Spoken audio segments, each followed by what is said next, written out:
le niveau technique qu'ils ont proposé, ils ne méritent pas de gagner. C'est la même chose pour les Stéphanois qui auraient pu un peu plus pousser, mais là encore, à la fin du match, les attaques bordelaises, surtout Kamano, s'est énormément trempé sur les 3 contre 2, sur les 4 contre 3.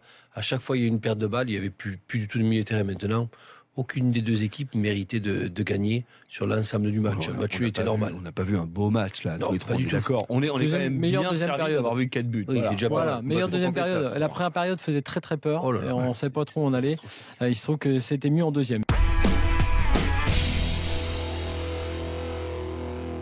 Déjà, cette équipe, elle peut facilement s'endormir si en plus elle n'est pas concentrée.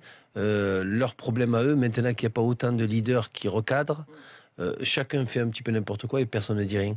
Et c'est très mauvais pour ce club, pour l'image que donne ce club en Ligue 1.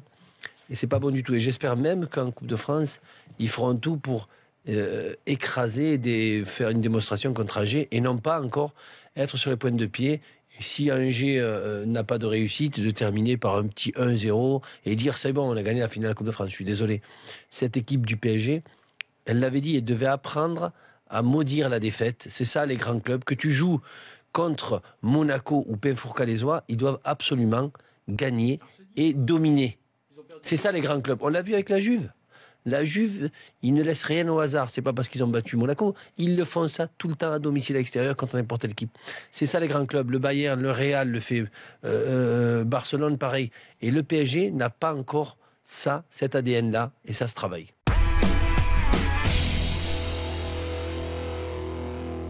Ça m'intéresse.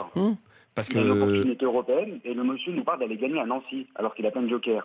Moi, pour moi, déjà, cet homme-là, c'est pas tant bon entraîneur que ça. Donc toi, tu penses qu'effectivement, il aurait pas dû dire ça, quoi. Moi, je pense qu'il aurait dû tout investir sur le match en recevant la Juve, voilà. Ah, celui d'avant, ouais. Et pourquoi il n'aurait pas pu dire aussi, moi, c'est gagner tous les matchs qui j'ai l'effectif. Mais même, c'est pas qu'une question d'effectif. Mais c'est une question de volonté, d'affirmer tes ambitions. Non, c'est pas ça. Si tu on s'en fout de l'humilité à un moment donné à ce niveau-là. Tu reprends ton équipe d'il y a 2 ans et que tu n'as pas l'effectif sur le banc et que tu te retrouves avec des bons résultats en demi-finale de la Champions League plus jouer le titre avec PSG, là tu es obligé de faire. Ce n'est pas le cas cette année, il l'avait. Mais moi, tu sais quoi, il l'a géré. Le discours par rapport à dire je choisis Nancy plutôt que Turin, ça va un peu dans la veine de ce qu'il a montré, que je comprends par ailleurs, sur le gros turnover de l'effectif sur la demi-finale de la Coupe de France où il a sacrifié la compète. Je suis pas sûr que ça lui a fait du bien.